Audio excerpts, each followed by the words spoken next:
clave del culto está en Dios, en la presencia de Dios. Muchas personas se están acercando a la iglesia cada semana, cada año. Se agregan, vienen, crecen, se convierten. Es tremenda la cantidad de personas que aceptan a Jesús. Y muchos tal vez no conocen la visión de la iglesia, en particular esta iglesia, en cuanto a realmente la importancia, la trascendencia que le damos, especialmente a 4 pilares, 4 cosas que son importantes que tenemos que siempre tener presente. Número 1, para que la presencia de Dios pueda descender y la unción se haga real cada semana, tiene que haber una adoración que fluya de nuestro corazón. Por eso siempre en la Iglesia Rey de Reyes hemos tenido ese deseo, ese anhelo de adorar, de cantar. Y cada culto, no importa si está el pastor o no, uno entra y ya se siente la presencia de Dios. Porque lo que provoca la adoración es el hambre de las personas por conocer a Dios. Y entonces Dios se mueve. La música no es un trámite. Bueno, vamos a escuchar a alguien hasta que llega la persona que va a hablar. No. La música es el momento en que entramos a un lugar donde también están los ángeles. Mire qué privilegio que Dios nos da a nosotros, que el cielo está lleno de canción, de adoración, que dicen santo, santo, y adoran al Señor constantemente. Y Dios nos abre la puerta para invitarnos a adorar por fe a ese nivel de gracia, de acercamiento, y podemos entrar a sus presencias con acción de gracias, y en ese momento nuestra vida es renovada. Amén. Tenemos ese anhelo de adorar. Yo siempre, desde hace muchos años, tengo el anhelo de adorar y cantar mejor de lo que canto, pero todavía no se cumplió, pero lo hará otra vez. Lo segundo es la predicación. No solamente cantamos con todo nuestro corazón, con todo entusiasmo, porque yo los vi cantando y estaban, pero con todo. Ahora, esa misma dinámica de atención la tiene que entender ahora o a escuchar para entender la palabra. Ese amén bajó pero bueno, es normal. Porque no solamente venimos a cantar, venimos a oír la voz de Dios. Y la voz de Dios nos habla y nos redarguye, nos toca, nos cambia, nos ilumina, nos muestra un camino que muchas veces por la rebeldía humana uno no quiere ir.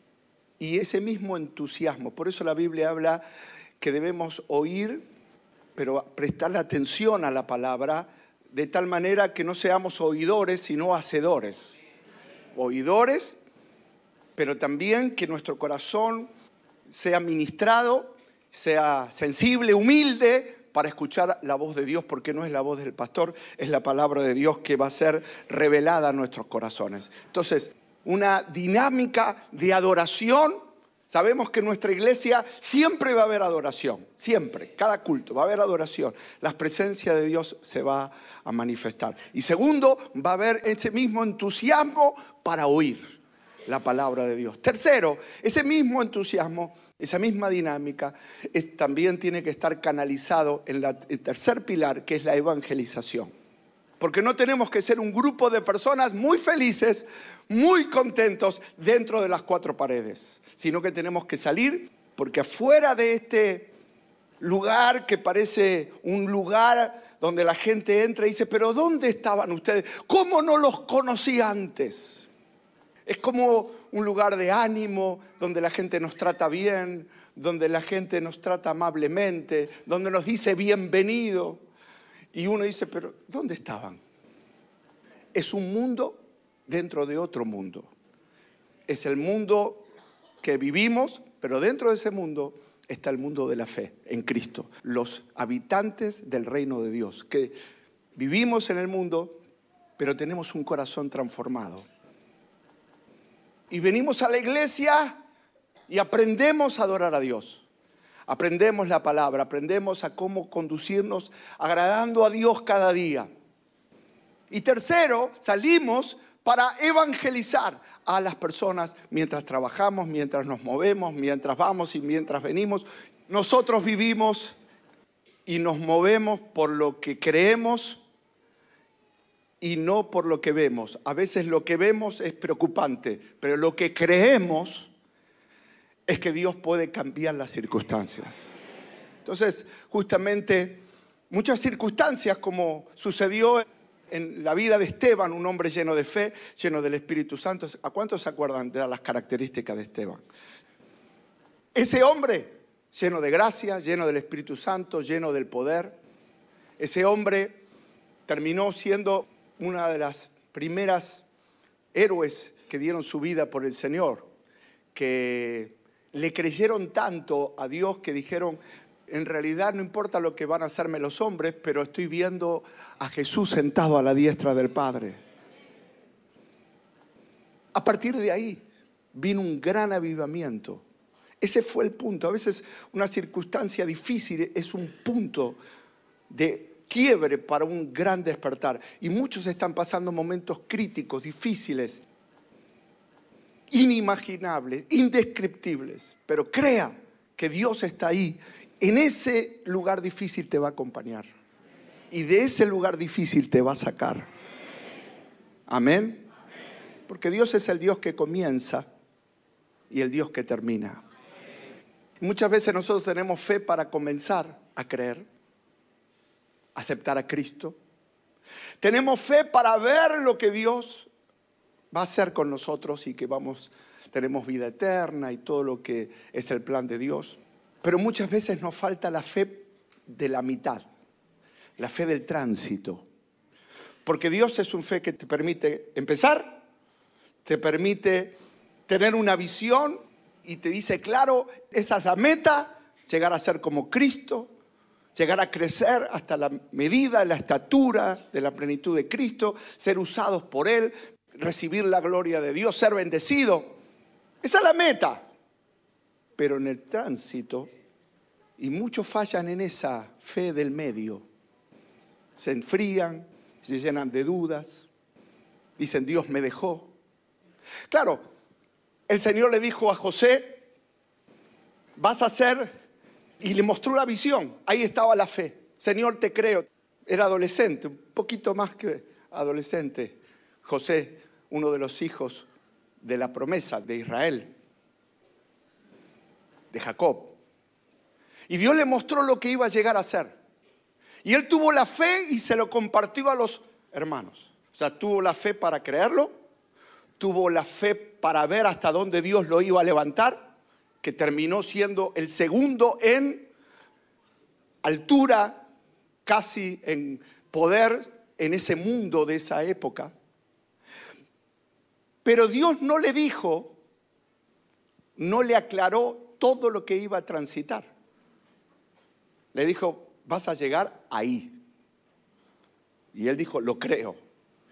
Ahora, entre que lo creyó hasta que lo alcanzó, necesitó fe también. Fe para no contaminarse con la esposa de Potifar. Fe para no deprimirse en la prisión y decir, Dios me dejó, Dios me abandonó, se olvidaron de mí.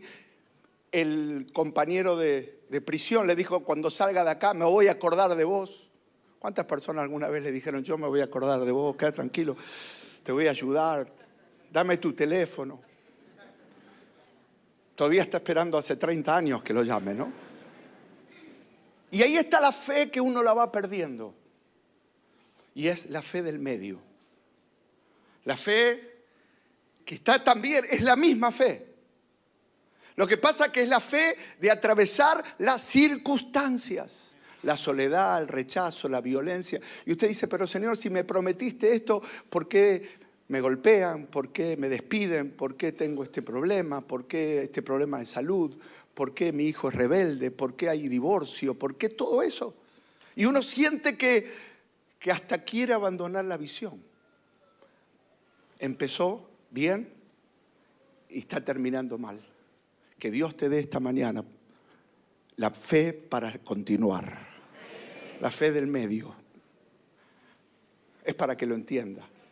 Es la fe, porque la fe es una, la que te permite empezar, te permite concluir, pero también te permite transitar el medio del camino. Y muchos están hoy en el medio del camino, llenos de, algunos con mucho ánimo, diciendo, hoy pastor me levanté con mucha pila. Bien, contento, trueno, no hay problema, yo voy a la iglesia. Y otros que vinieron arrastrándose, con luchas, con dudas, con debilidades, hasta dudando de la palabra, dudando de la fidelidad de Dios.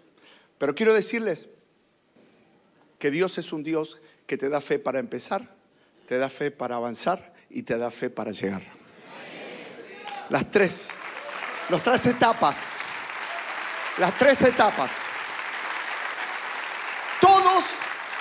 Todos hoy necesitamos la fe para continuar. Y algunos con la cara que me están mirando necesitan doble porción de fe.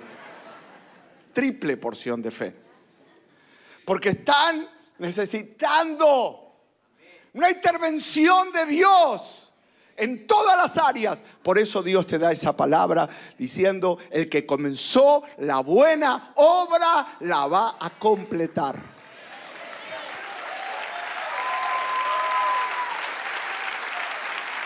Y la va a completar porque Dios la comenzó. La salvación, la transformación, la visión de lo que Dios puede hacer con una familia, con un hombre, con una mujer. Muchos de ustedes, la mayoría de ustedes, son anónimos para los hombres. Ponen un tweet y tienen un retweet. Un me gusta. Pero ese no es el espejo de cómo lo ve Dios. Tu valor no depende de cuántos tweets te dan. Tu valor depende de que Cristo vino a dar su vida en la cruz del Calvario por ti. Entonces hoy, así que hoy, siéntase importante. Ponga lo que ponga, no importa cuántos me gusta tenga, no importa. Porque Dios todos los días te dice, te amo. Te amé, te amo y te seguiré amando. Ese es el me gusta que usted necesita. Ese es el respaldo que usted necesita. No se sienta importante por el valor que le da a los demás, porque ahí está frito. Si usted siente su propio valor por el amor que le da a otro, no va. Su valor depende de la obra de Cristo en la cruz. Su valor depende de lo que es usted como persona, no de lo que ha alcanzado o lo que tiene. Hay muy buenas personas con un corazón y con una rectitud y con una manera de ser intachable. Pero para la gente no es relevante. Pero usted es relevante como persona y es relevante para Dios y es relevante en el lugar donde entre. La gente, aunque no se lo diga, ve en usted un testimonio diferente, una vida diferente, una manera de reaccionar ante la adversidad diferente. Ese es el valor que te da Dios. Eso es el valor que te da la iglesia, la palabra de Dios, que te habla la verdad y te dice que Él vino a buscar lo que se había perdido. Y lo que se había perdido, usted puede perder cualquier cosa, pero menos lo que es importante. Lo que es importante lo va a buscar con desesperación. Desde lo muy, muy, muy importante a las llaves de la casa o el celular. Todo es importante. Se levanta, bueno, los hombres que tenemos el celular, ¿dónde está el celular? ¿Dónde lo dejé? Y le pregunta a Betty todos los días, ¿dónde está? Lo importante se busca. Para Dios somos importantes. Él nos vino a buscar.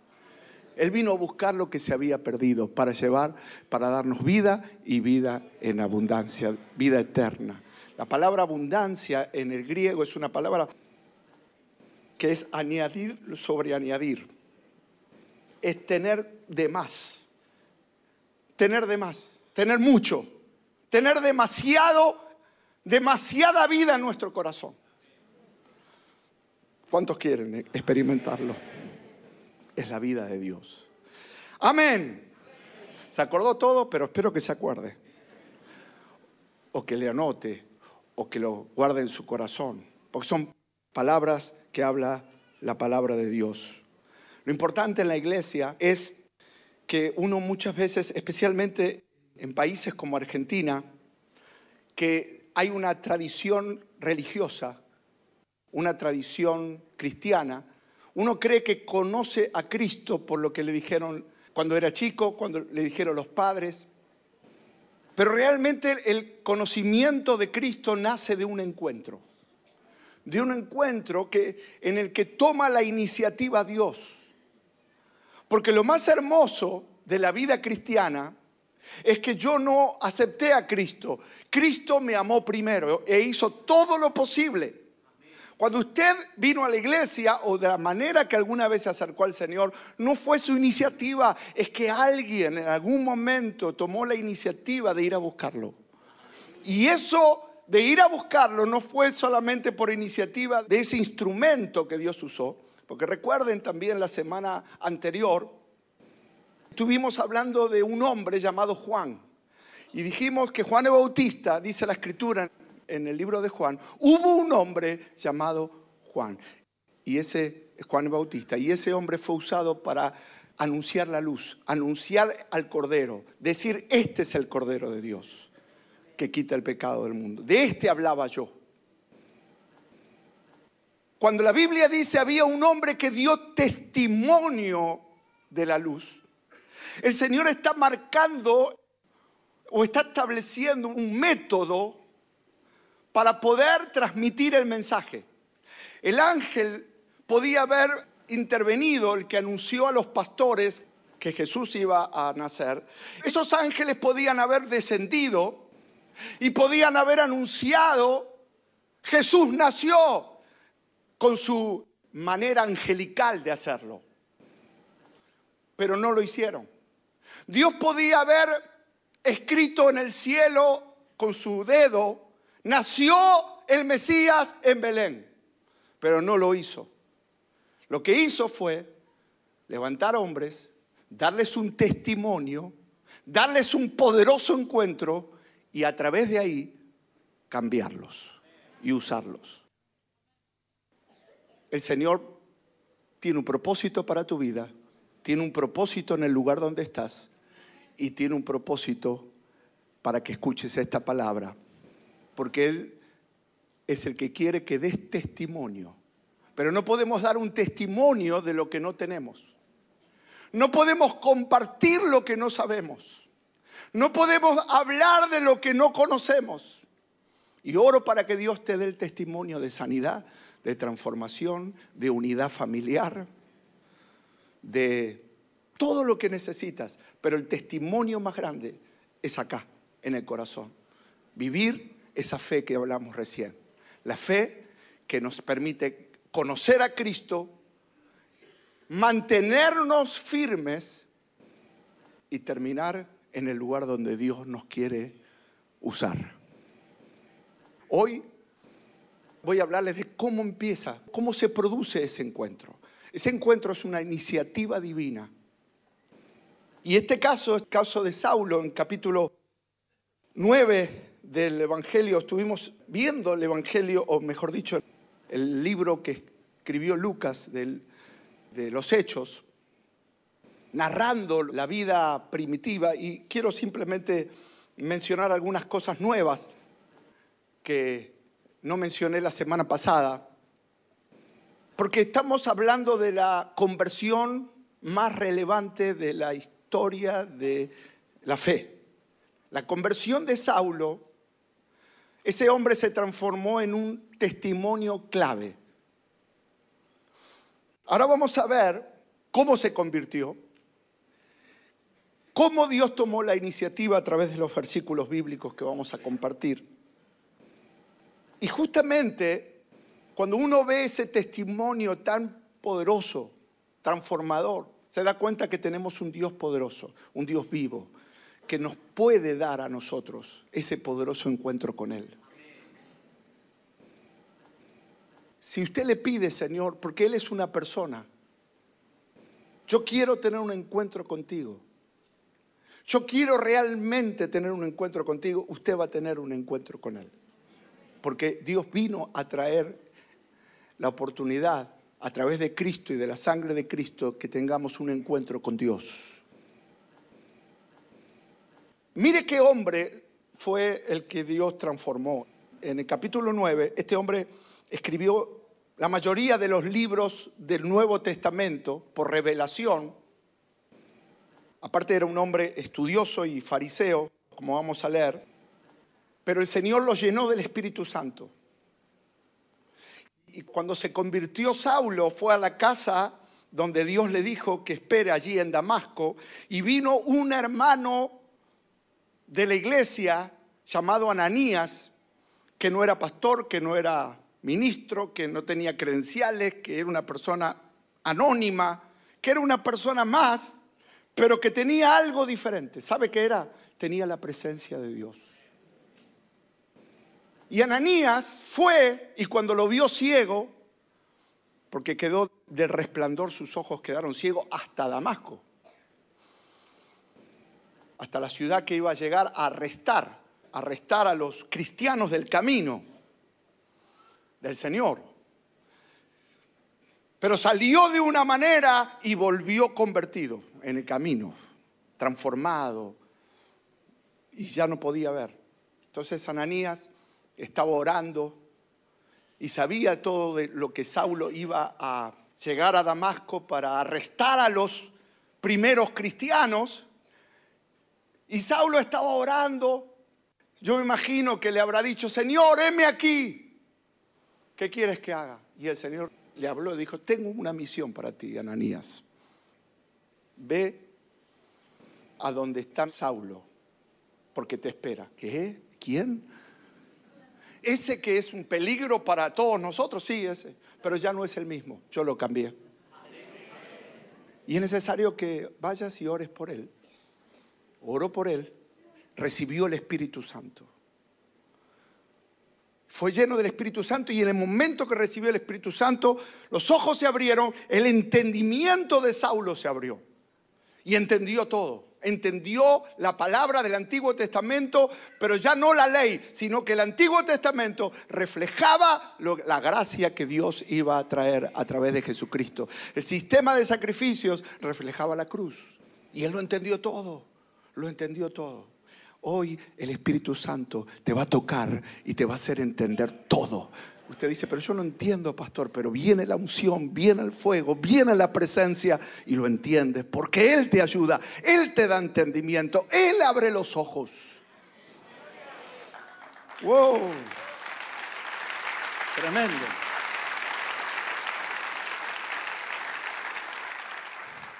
Mientras Saulo pronunciaba, versículo 1 del capítulo 9, en la Nueva Traducción Viviente. Mientras tanto, Saulo pronunciaba amenazas en cada palabra y estaba ansioso por matar a los seguidores del Señor.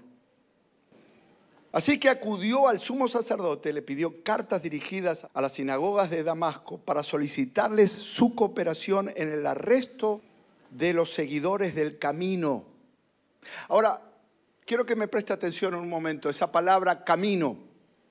Fíjense que acá otra vez el Señor nos habla que los seguidores de Cristo somos seguidores del camino. La fe empieza en la puerta. Cristo es la puerta. Entonces nosotros empezamos en la puerta. El Señor es la puerta, nos abre la puerta y nos introduce al camino.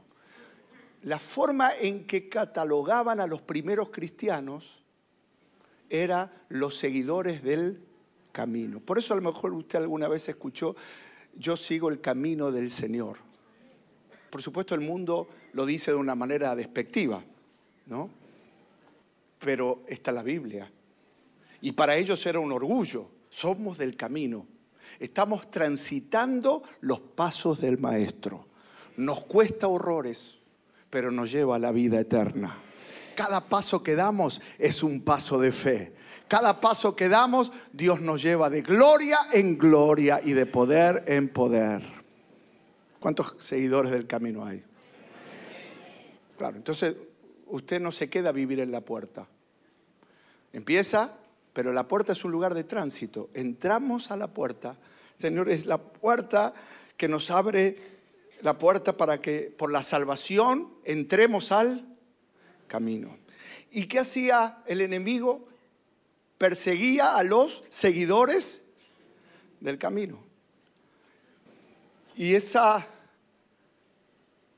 era la actitud de Saulo, que le pedía cooperación para el arresto de los seguidores del camino que se encontraban ahí en Damasco. Su intención era llevarlos a hombres y a mujeres por igual de regreso a Jerusalén y encarcelarlos. Al acercarse a Damasco para cumplir su misión, una luz del cielo de repente brilló alrededor de él. Saulo cayó al suelo y oyó una voz que decía: Saulo, Saulo, ¿por qué me persigues? ¿Quién eres, Señor?, preguntó Saulo. Yo soy Jesús, a quien tú persigues, contestó la voz. Ahora levántate, entra en la ciudad y se te dirá lo que debes hacer. Y yo mientras leo esto, acá hay muchas personas que el Señor está tomando la iniciativa y te está hablando por tu nombre y te está diciendo: tengo planes, tengo propósitos, hay algo por hacer, y no es tiempo de estar tirado en el camino, ni estar lleno de amargura o lleno de cadenas emocionales. El Señor rompe las prisiones emocionales, la depresión, la tristeza, el odio, la soledad. Todo lo llena el Señor. De algo podés estar seguro. Se dice, los médicos dicen que esta es la soledad más conectada, pero más sola. Donde la gente se siente más sola. Pero los seguidores del camino no. Porque ¿quién camina contigo en el camino? Jesucristo. Jesucristo. No estás solo. No te quedaste solo. Te quedaste con Él. Te quedaste con Él. Y Él no te va a dejar. Es más, va a caminar contigo durante todo el camino. ¡Aleluya!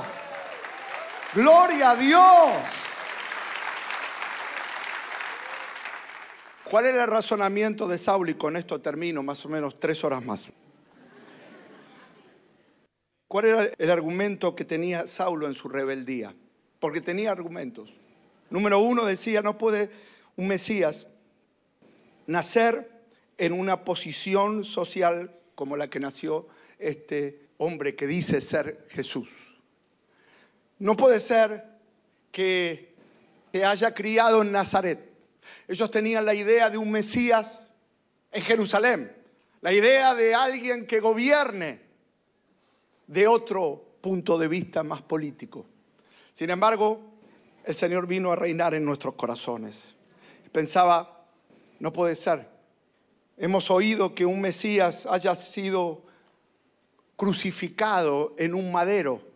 Porque el Antiguo Testamento, porque el fariseo era conocedor del Antiguo Testamento, dice: maldito todo aquel que muere en el madero. Y justamente era necesario que Jesús llegara a la cruz. Porque es allí, volviendo a lo que Dios hizo por nosotros, es allí donde Él cargó toda nuestra maldición. Es por eso que cuando Cristo reina en nuestros corazones, nosotros podemos pedirle: Señor, todas las maldiciones que yo oí en mi familia, de dolor, de suicidio, de pobreza, de depresión, de cosas terribles que pasaron, tú las reviertes y las transformas en bendición. De aquí en adelante, porque Jesús llevó tu culpa en la cruz. Amén.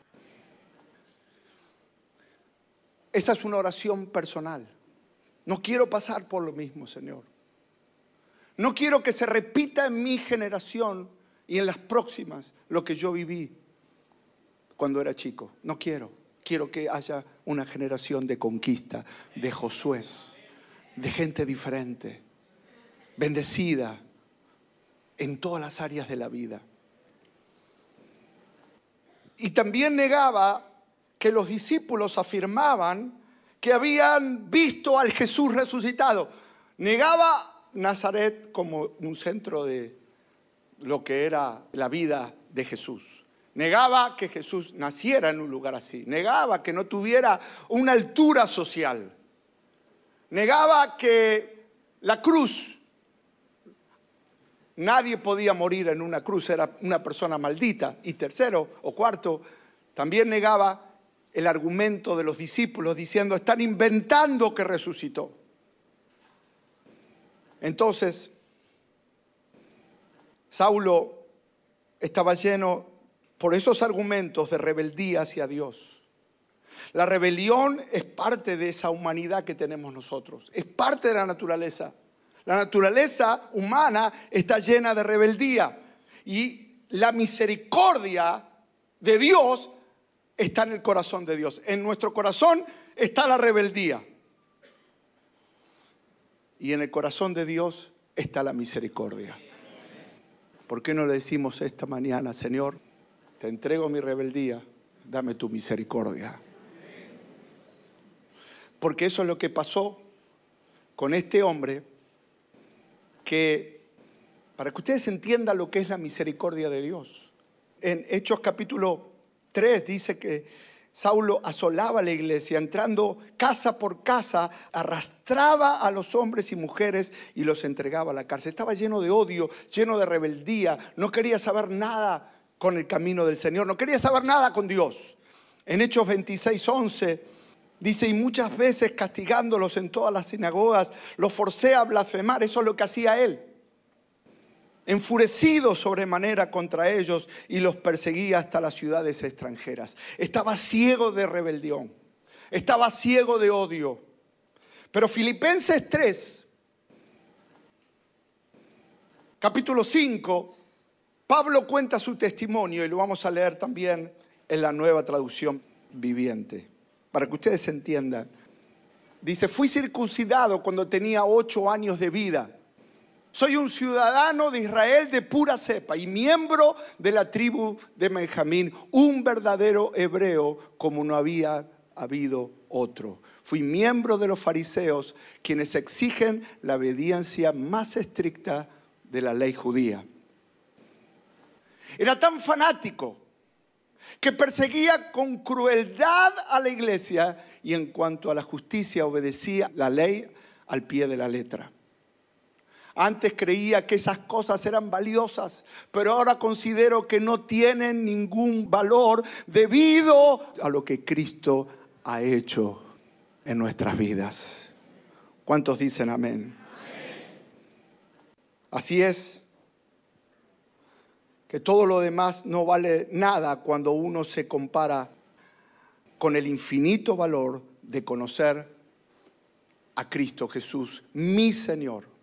Por amor de Él lo he desechado todo lo demás y lo considero basura a fin de ganar a Cristo.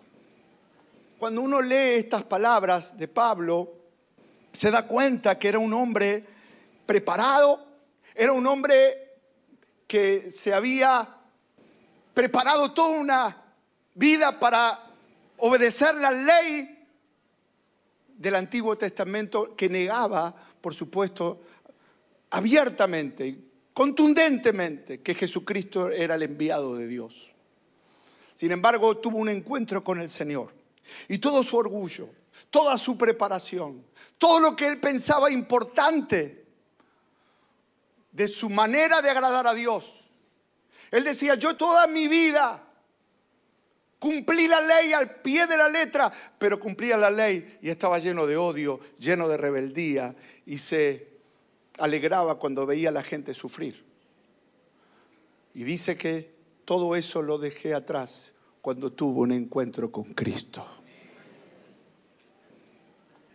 La semana que viene continuamos. Pero acá hay algo importante. Dios lo había preparado a él también, era un instrumento en las manos de Dios. Yo quisiera que consideren estos versículos, y ahora vamos a adorar y preparar nuestro corazón. Estos versículos donde la Biblia habla de la iniciativa de Dios siempre. Dice en Romanos capítulo 5, versículo 8, mas Dios muestra su amor para con nosotros en que siendo aún pecadores, Cristo murió por nosotros.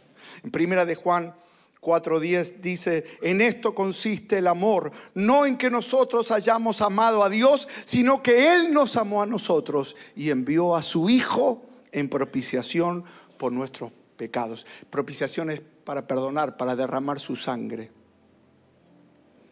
En primera de Timoteo, capítulo 1, versículo 15 dice: palabra fiel y digna de ser recibida por todos, que Cristo vino al mundo para salvar a los pecadores, de los cuales yo soy el primero. Mire el cambio que tuvo Saulo.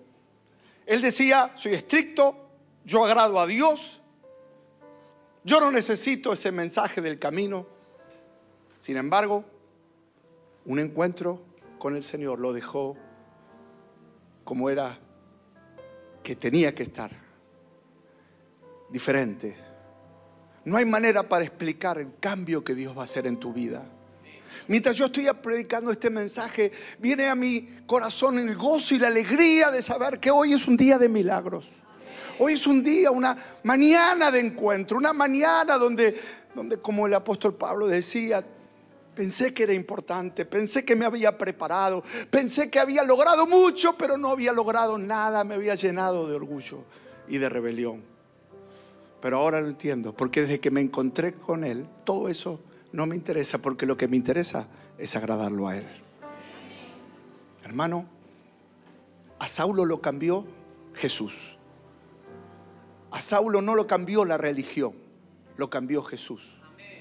Y lamentablemente hoy se predica religión y aún se predica, venía a la iglesia evangélica, venía tal, no es la religión, es un encuentro con Jesucristo en un mundo que está en desesperación. ¿Cuántos hoy dicen: pastor, yo necesito un encuentro con Dios?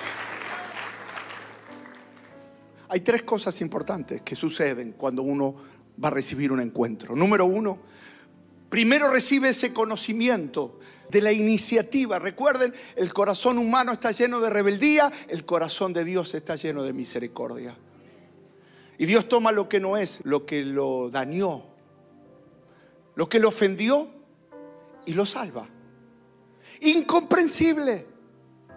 La gente, cuando escuchaba que Saulo se había convertido, no lo podía creer, porque uno no puede entender la misericordia de Dios, solo la recibe. Hermano, no va a entender tanto amor, pero recíbalo, recíbalo. Abra su corazón, reciba el amor de Dios, para que todo pensamiento humano quede aplacado con el amor de Cristo, la misericordia de Cristo que te perdona, que te limpia. No importa cuántas veces lo hayas ofendido, de allí Dios te va a levantar. Primero, necesitamos comprender.